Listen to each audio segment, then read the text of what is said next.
Action. Okay. Hello, I'm Mike. And I'm Molly.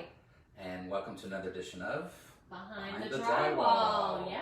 We're with Virtuoso Builders here in San Antonio, and if you've been following us, then you might be able to see some of the things we've done in here, but today is a happy week. It's installing cabinets. So we're going to walk you through here and show you kind of what's going on. You might see something like this. This is a buffet bar. The reason there's nothing here on this door is because that's where glass is going to go, so more of a display type cabinet. And to catch you up, this is a kitchen expansion that we've been working on. So if you've seen other videos of this, then this will kind of catch you up. If you haven't, check out our earlier videos and then you'll get caught up to where we are. That's right. So proceed. If you follow us along this way, actually the kitchen had a wall right here that ran across kind of a 70s hanging paneled cabinets that cut the kitchen off from the rest of the house. So we removed the wall, put in a beam, and now we have other cabinets being installed. All along here, some more cabinets. And you see how it's kind of a process where you have to set them in place and measure and level everything out. So really this might have been where the refrigerator originally was, but basically the kitchen went from here to here, and that was it. So that... Yeah, she can almost reach across. That should tell you. So we basically double the size of the entire kitchen. Yes, That's we took this wall, got rid of it, and built that wall. This was a laundry room. The laundry room is now on the other side of the wall. So you come along here, one cool thing that we did was we actually pushed this wall back a little bit so we could have the fridge sink in. So you didn't have to, so you could get a normal refrigerator and it wouldn't be sticking out so far. This was a water heater door, but now it is flipped around. So the access to the water heater is now in the garage, which is on the other side. But instead of just having just plain drywall, because we could not, this was one of those things where we had to work around it, which is very typical in remodels.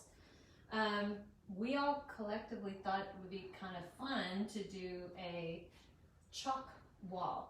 So our fabulous client she picked out a color that makes her happy, and so when we get through part of this cabinet process, which is all week, then we're going to trim this out, put some chalkboard paint on here, and then we can put our menu up for the week. Thought of the day. Thought of the day.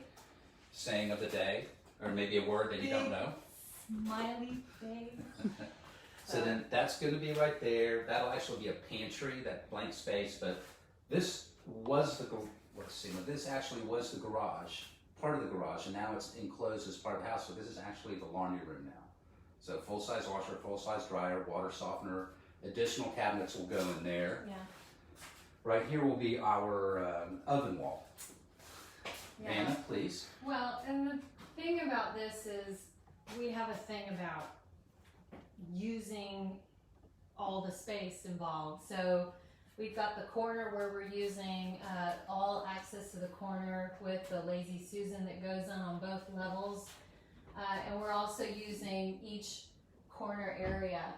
So instead of the cabinets just kind of going like this and that corner being a completely dead space, we like to use every bit of wall space that we have. So they'll have a range, we'll have the vent right there, but as you can see, you kind of go through with the cabinets and you line it all out and do one at a time to make sure everything fits. This will actually be, again, it'll be a microwave and a speed oven, I believe, right here. Yep. So the cabinets basically follow all along this whole wall, and now instead of having a wall there, a wall right here, that's opened up, this is opened up. We even did a little bit of ceiling treatment to kind of do what we could for the house. It is old. So, and a farmhouse sink that's going to eventually go right in here. So you can see there's a lot of work with the cabinets. They go through phases. Phases, right. Yeah, so it doesn't look like there's a farmhouse sink that's going to be there right now, but there will be. Yeah, this will be cut out all the way across, and the front of the sink will hang over this right here. Yeah. So that is our cabinet week, yeah. Really, in a kitchen, it just brings it all together, and then you can start really kind of feeling kitchen. I feel very kitchen-y today. Yeah. Good, because you get to cook No, I'm not tonight. cooking. I'm not cooking. So, thank you for joining us. Thank and you so much. please follow us on all the Social media. social media stuff. I'm not good at that. She knows that better than I do. Yeah. So if you like what you see, please share it with your friends, your neighbors, your family. Maybe anybody who's looking for another kitchen expansion like this. And we'll see you next time on Behind the Drywall. Thanks. Bye.